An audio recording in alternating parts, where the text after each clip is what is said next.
That tends to backfire. Voters see it as holding the country hostage, and they don't reward that kind of theater.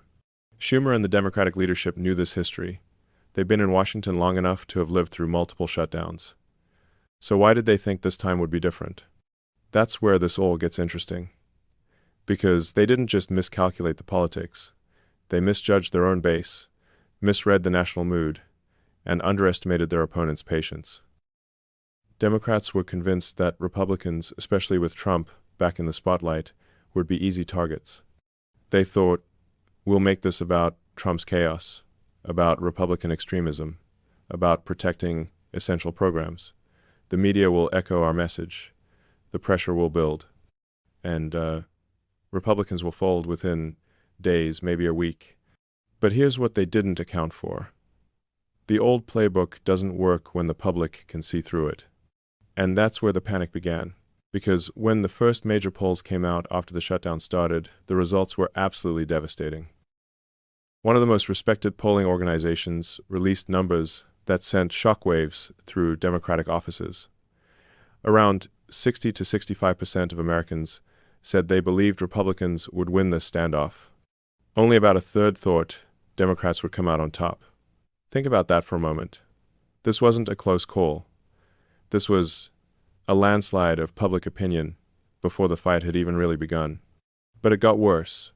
When pollsters asked whether Democrats should end the shutdown immediately by accepting the Republicans' proposal, again, nearly two-thirds of Americans said yes. Not just Republicans, not just independents. A supermajority of the country wanted Democrats to fold and move on. Now, if you followed politics for any length of time, you know that these kinds of numbers don't lie. They reflect something deeper than partisanship. They show that people are tired. They're exhausted by the theatrics. And when you compare this shutdown to previous ones, a clear pattern emerges. The public almost always turns against whoever is seen as making demands and blocking progress.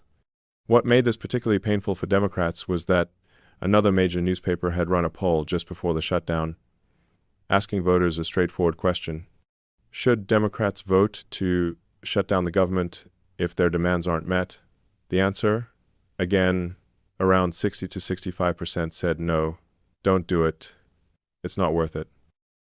So Democrats had a warning. The data was sitting right there, and yet they went ahead anyway. Why? Because the numbers inside their own party told something completely different. And this is where we start to see the real fracture. Let me explain something that doesn't get talked about enough in the media. Political parties aren't monolithic, they're coalitions. And the Democratic coalition right now is deeply divided. On one side, you have the progressive activists, the vocal base, the people who show up at rallies and dominate social media. They want confrontation. They want their leaders to fight, to resist, to never give an inch.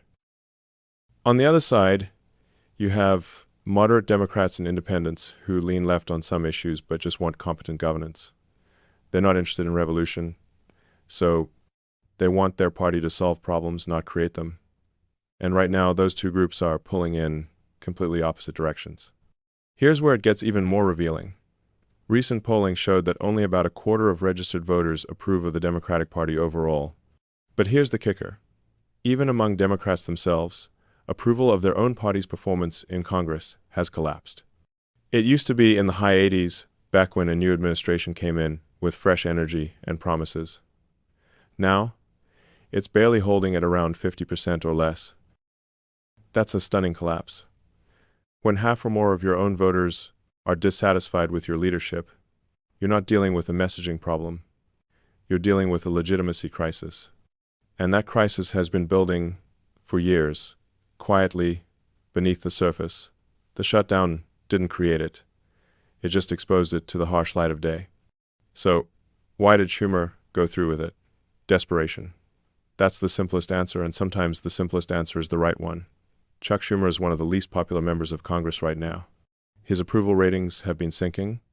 He's facing pressure from the left, including a potential primary challenge from a well-known progressive who's been breathing down his neck, making noise, positioning herself as the fighter the base wants. Schumer needed to show strength. He needed a moment that would rally his party and remind people why he's the leader. So he chose this fight. He thought a government shutdown would be that moment, a chance to stand tall against the Republicans, to energize his base, to prove he's not just another cautious politician afraid to take risks.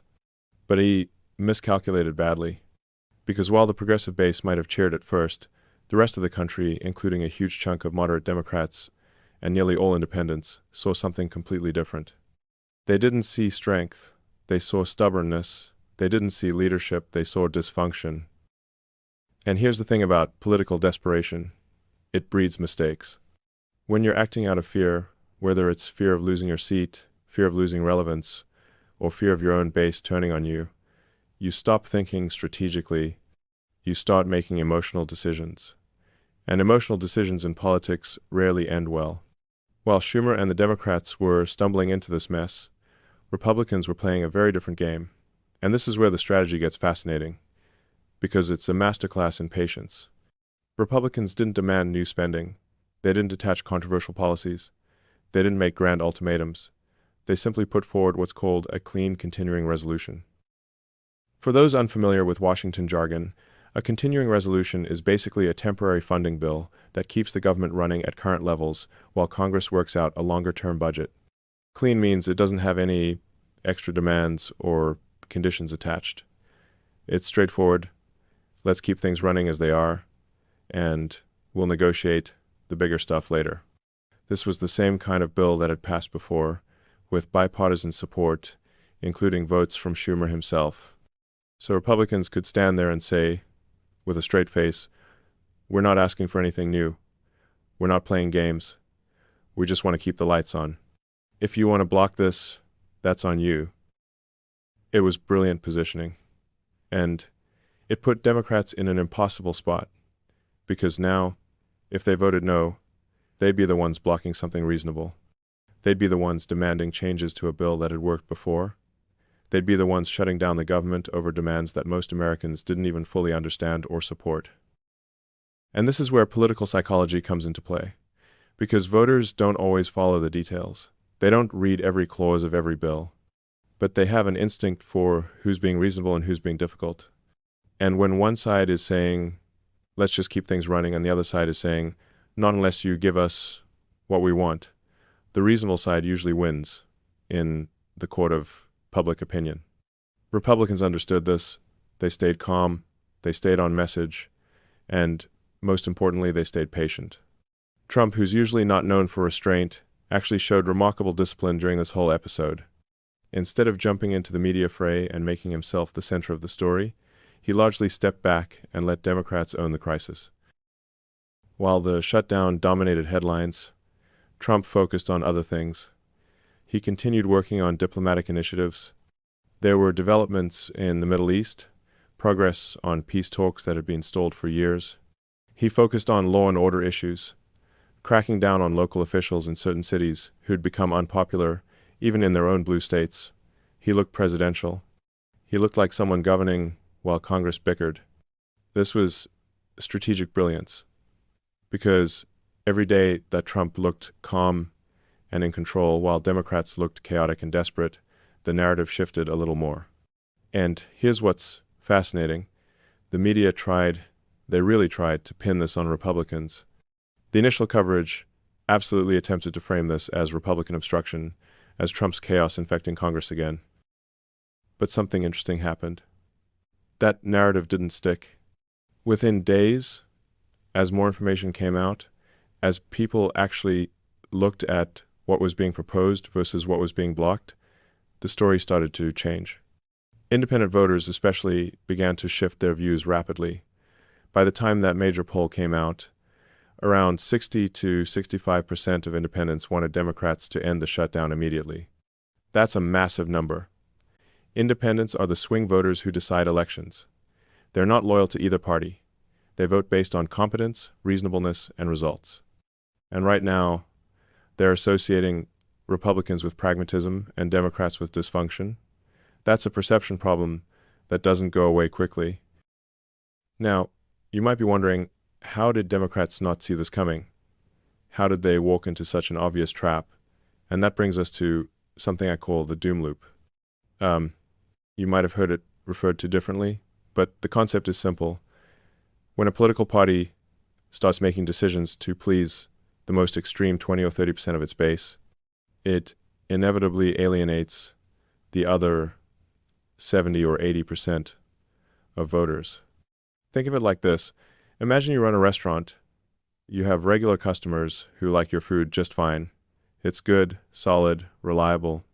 But you have a small group of very vocal customers who want you to completely change the menu. They're passionate, they're loud, they leave reviews, they organize. So you think maybe if I give them what they want, they'll bring in more business. But here's what happens. You change the menu to please that vocal minority. And suddenly, your regular customers stop coming. They didn't want a radical new menu. They liked what you had. The vocal group is happy for a while, but there aren't enough of them to sustain your business. And now you're stuck. If you change back, the vocal group revolts. If you stay the course, you lose everyone else. That's the doom loop. Democrats are trapped in exactly this cycle right now. Their progressive base demands confrontation, demands purity tests, demands that leadership never compromise. But every time Democratic leaders give in to those demands, they lose moderates, they lose independents, and they even lose some of their own traditional voters who just want practical solutions. Schumer's current crisis is a perfect illustration of this trap. He felt pressure from progressives to take a hard line, to fight, to shut things down if necessary. So he did. And it backfired spectacularly with everyone else. Now he's facing criticism from all sides. The progressives will always want more resistance. The moderates are furious that he made the party look unreasonable. And the general public has tuned out or turned against the whole spectacle. What makes this even more remarkable is that even some of the media figures who usually defend Democrats have started to sound the alarm. I'm not talking about conservative commentators. I'm talking about people who've been reliable allies for years. One prominent commentator on a major cable news network, someone known for progressive views, went on air and said, Democrats were doing the wrong thing at the wrong time. Now, he tried to add that they were doing it for the right reasons, but even that caveat couldn't hide the fundamental criticism. This strategy isn't working. When your own allies in the media start admitting that publicly, you know the situation is dire.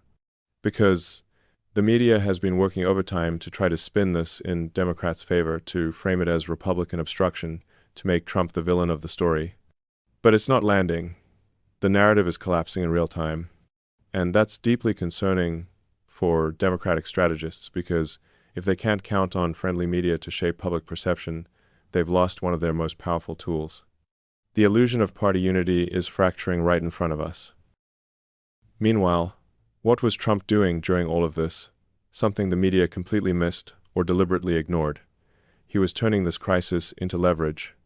Every day the shutdown continued, power shifted. Think about how government works.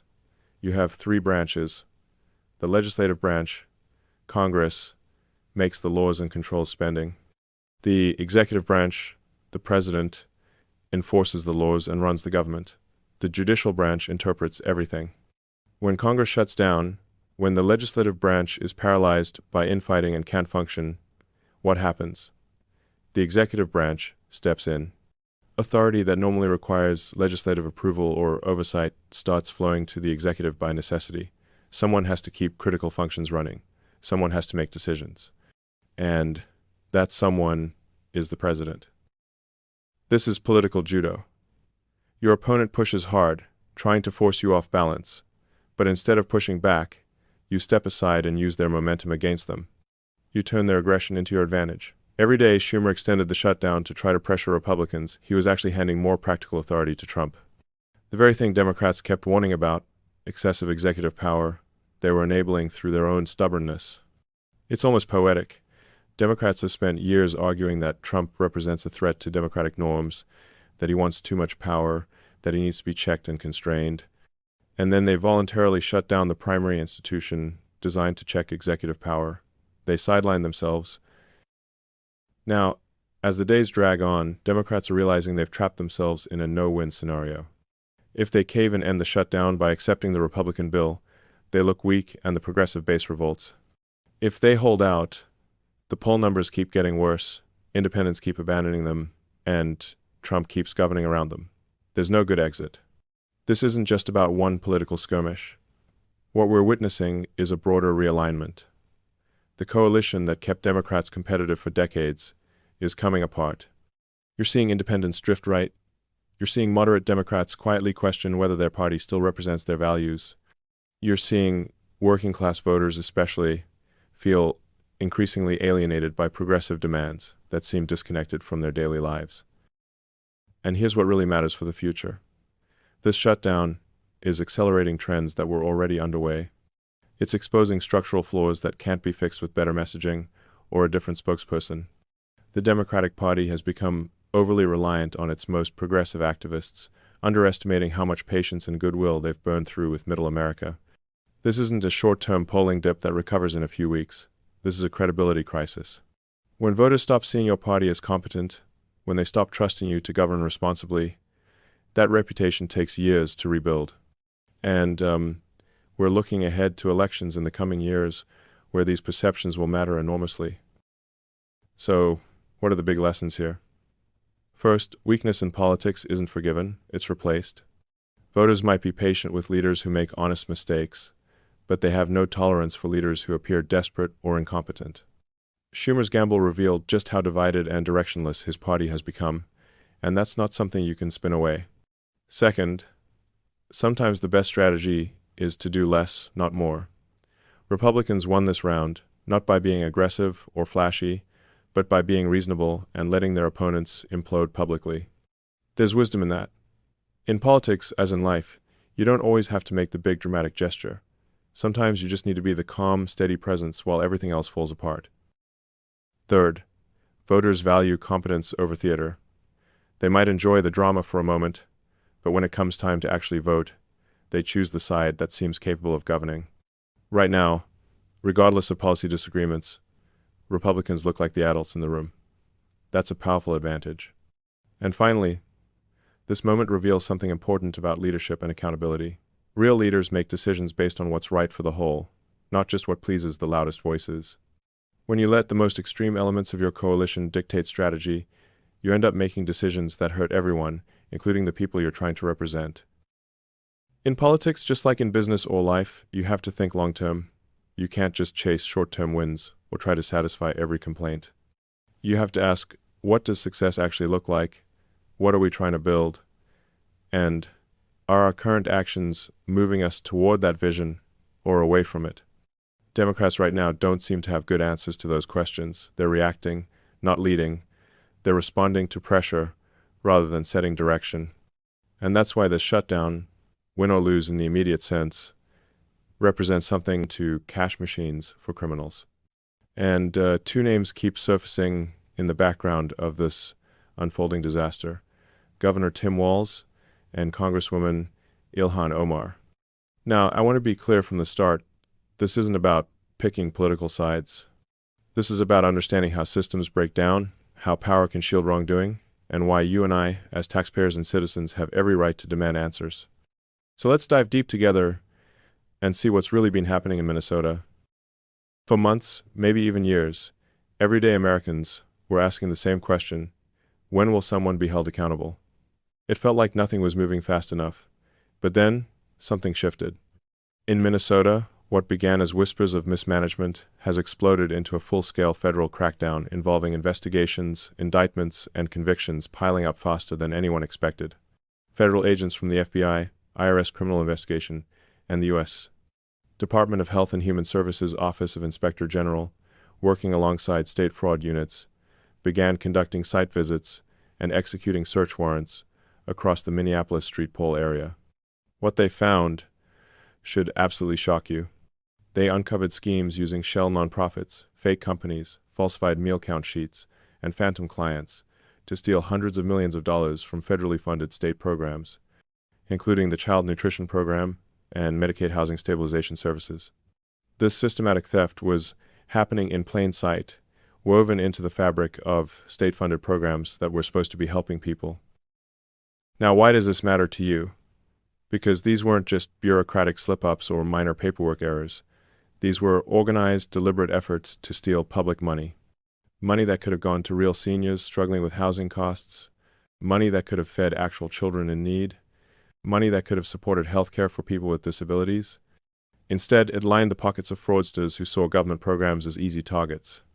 And here's where it gets even more troubling. As these investigations began to heat up and names started being named, one familiar political figure kept appearing in the background, Congresswoman Ilhan Omar. Now, I want you to hear me clearly. We have to be careful with language here. In our modern world, simply discussing connections can get you accused of all sorts of things. So let's just say that she is allegedly tied to some of these organizations, and individuals are raising serious questions, and those questions deserve answers. Let me paint a picture for you. Think about your own community. Think about the local organizations that help people, the food banks, the housing assistance programs, the nonprofits that step in when families hit hard times. Now imagine if those organizations, instead of helping, were fronts for stealing millions of dollars. Imagine if the people running them were faking records, inventing clients, and pocketing the cash while real families went hungry. That's what happened in Minnesota, and the scale is almost beyond belief. One of the programs at the center of this storm was called Feeding Our Future. On paper, it sounded wonderful. A nonprofit designed to provide meals to children and families, especially during the pandemic when so many people were struggling. The program received federal funding, routed through the state, with the promise that every dollar would go toward feeding kids who otherwise might go hungry. But federal prosecutors now say that somewhere between $200 and $300 million of that money was stolen through fake invoices, shell restaurants, and phantom meal programs. Let me say that again, because it's important. Between $200 and $300 million stolen from a program meant to feed children. How does something like that even happen? Well, investigators found that many of these so-called feeding sites didn't exist. People were billing the government for tens of thousands of meals a day that were never prepared, never delivered, never eaten. They set up fake companies, rented empty storefronts, and created paperwork that looked legitimate on the surface. And for a while, it worked. Money poured in, month after month, while children who actually needed help were left with nothing. And here's where Ilhan Omar's name enters the picture. There's video footage publicly available showing her at an event for one of these organizations. She's serving food, praising the work being done, talking about how important these programs are for her community, and the man she's standing next to, his name is Salim Saeed, and he later became one of the central figures in the Feeding Our Future fraud case. His restaurant was used as a front for billing the government for meals that never happened. He admitted to making over $1 million in profit from a $75,000 investment. And there she is, right beside him, celebrating the program. Now, does that mean she knew what was happening? Not necessarily. Does it mean she was involved in the fraud? We can't say that. But what it does mean is this: the people she publicly supported, the organizations she vouched for, the programs she defended, they were stealing from you, from me, from every taxpayer in America. And when the Minnesota Department of Education, overseen by Governor Walz's administration, started cutting off funding and demanding accountability in late 2020 and early 2021, she was one of the loudest voices pushing back. The MDE grew suspicious of the explosive growth in funding, but when they tried to stop payments, Feeding Our Future sued the state. Omar went on television, held press conferences, and talked about how cutting funding to meal programs was cruel, how it would hurt refugees and vulnerable communities. The MDE was ultimately compelled by a state judge to resume payments while the fraud investigation continued. But what she didn't talk about was the fraud. She didn't talk about the hundreds of millions of dollars being stolen. She didn't talk about the fake organizations, the sham marriages, the forged documents. Instead, she positioned herself as a defender of the vulnerable, even as the very programs she defended were collapsing under the weight of corruption. And it wasn't just Feeding Our Future. As investigators kept digging, more programs started falling apart. There was a network of autism treatment centers, organizations that claimed to be providing therapy and support for children and adults with autism. Federal prosecutors now say that at least $20 million was fraudulently billed through these centers. Again, we're talking about fake clients, falsified records, and money disappearing into private accounts. Then there was the Housing Stabilization Program. This one is particularly painful because it was designed to help some of the most vulnerable people in society: seniors, people with disabilities, individuals struggling with addiction or mental illness. The program was supposed to provide support to help these people find and maintain stable housing. It was funded through Medicaid, and when it launched, the estimated cost was under $3 million a year. Within just a couple of years, online sources state that the number exploded to over $100 million annually. Why? Because the program had almost no safeguards. The barriers to entry were so low that almost anyone could sign up, create a company, and start billing the government. And that's exactly what happened. Hundreds of shell companies popped up, operating out of rundown office buildings and dilapidated storefronts. They claimed to be providing housing services to thousands of clients across Minnesota, but when investigators showed up to check, they found nothing. Empty offices, fake addresses, no clients, no services, just paperwork and bank accounts filling up with taxpayer money. So far, 8 individuals have been charged in connection with the housing fraud, and prosecutors say that's just the beginning. These 8 people alone are accused of stealing close to $10 million. And remember, that's just the first wave. Federal investigators are clear. This is the tip of the iceberg. They expect the total fraud in Minnesota's housing program alone to climb much higher as more cases come to light.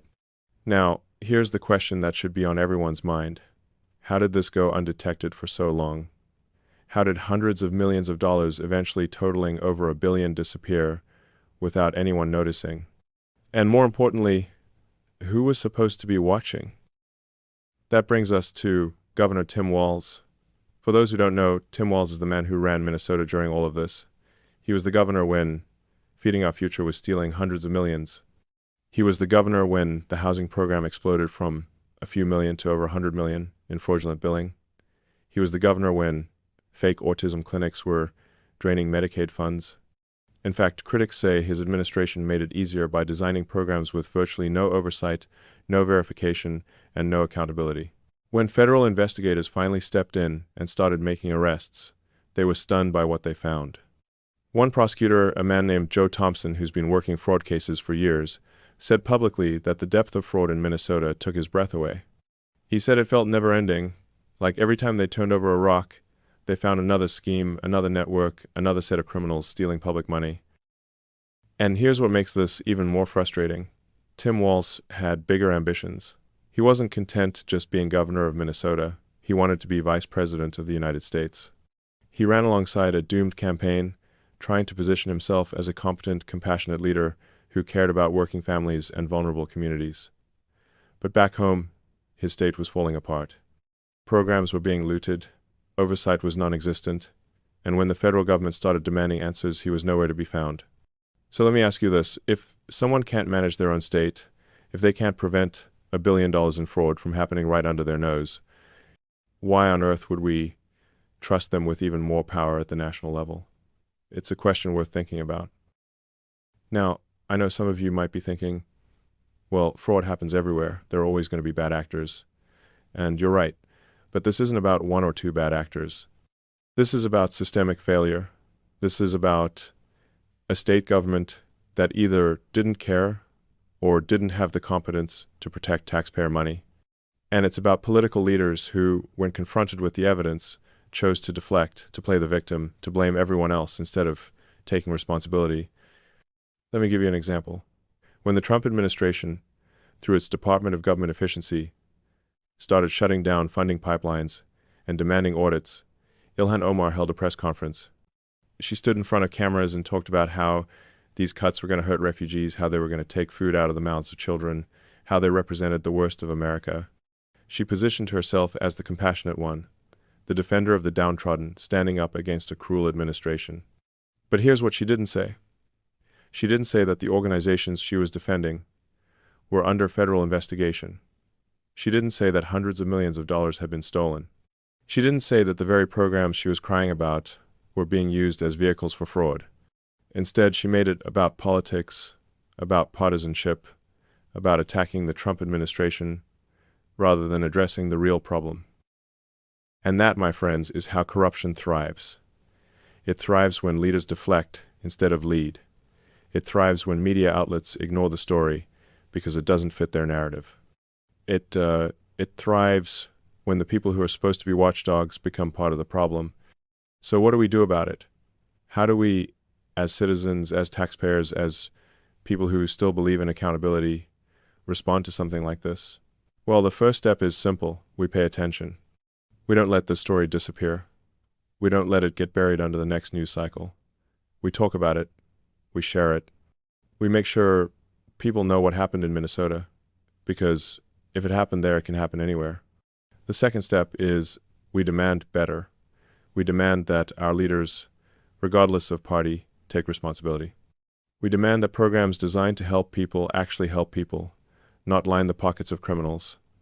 We demand transparency, oversight, and consequences for those who abuse the public trust. And the third step, and this is maybe the most important we remember who was in charge when this happened. We remember who defended the fraudsters. We remember who looked the other way. And when the time comes to vote, to support candidates, to hold people accountable, we don't forget. Because here's the truth. Government programs aren't inherently bad. Helping people in need isn't wrong. But when those programs become easy targets for theft, when billions of dollars disappear into the pockets of con artists, while real people suffer, something is deeply broken. And it's up to us, you and me, to demand that it gets fixed. Now, I want to take you deeper into the mechanics of how this fraud actually worked, because understanding the how is just as important as understanding the who. We're going to look at the fake marriages, the shell companies, the visa fraud, and the political connections that allowed all of this to continue for years. We're going to meet some of the people involved, see how they operated, and understand why Minnesota became such a hotspot for this kind of corruption. But before we do that, I want you to think about something. Think about the seniors in your community who rely on Medicaid. Think about the families who depend on food assistance. Think about the kids who count on school meal programs. Now imagine if the money meant for them was stolen. Imagine if the people in charge did nothing to stop it. How would that make you feel? Angry, betrayed, helpless. That's exactly how people in Minnesota are feeling right now. And that's why this matters. Because it's not just about numbers on a page or headlines in the news. It's about real people, real communities, and real consequences. So as we move forward, I want you to keep that in mind. This isn't abstract. This isn't political theater. This is about accountability, integrity, and whether or not we're going to accept a system where the powerful protect each other while the rest of us pay the price. The investigations are far from over. Federal prosecutors say they've only scratched the surface. There are more indictments coming, more arrests, more revelations, and as each new piece of the puzzle falls into place, the picture becomes clearer. Minnesota wasn't just a state with a fraud problem. It was a state where fraud was allowed to flourish because the people in charge either didn't care or didn't want to see it. And here's what makes it even more troubling. When you start looking at the details, when you see the actual mechanics of how this fraud operated, you realize it wasn't sophisticated. It wasn't some Ocean's 11 master plan. It was simple, brazen theft that happened because nobody was checking, nobody was asking questions, nobody was doing their job. Let me take you inside one of these operations. Picture a rundown office building on the edge of street pole. Peeling paint, cracked windows, the kind of place you'd walk past without a second thought.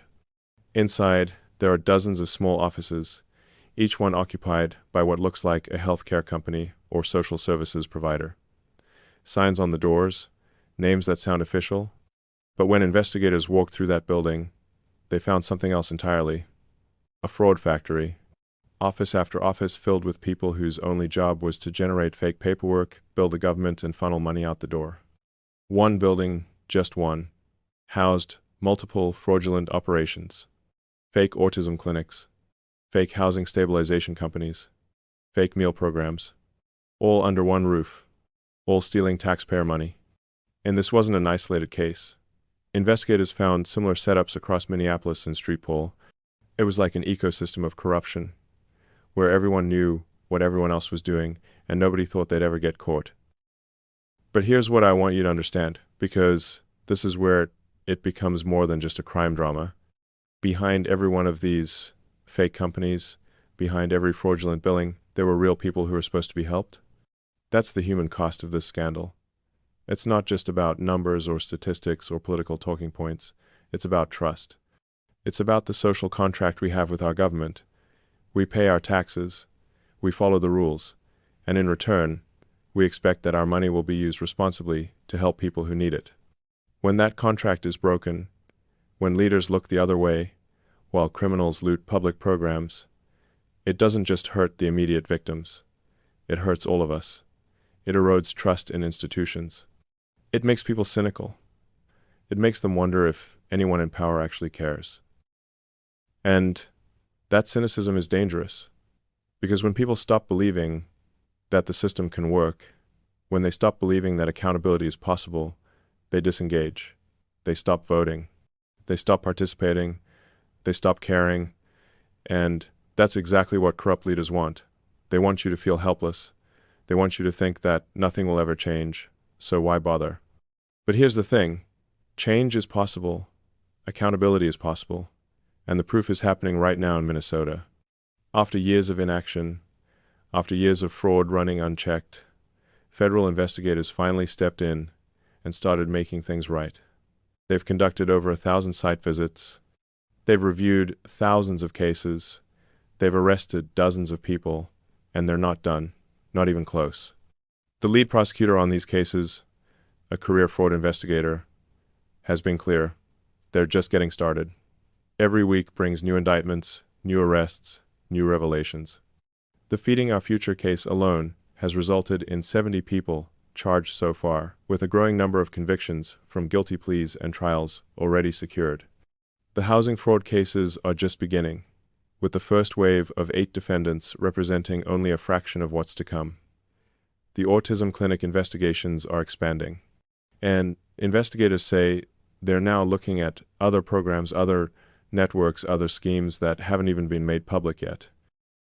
So the question becomes, why now? Why, after years of this fraud operating in plain sight, did things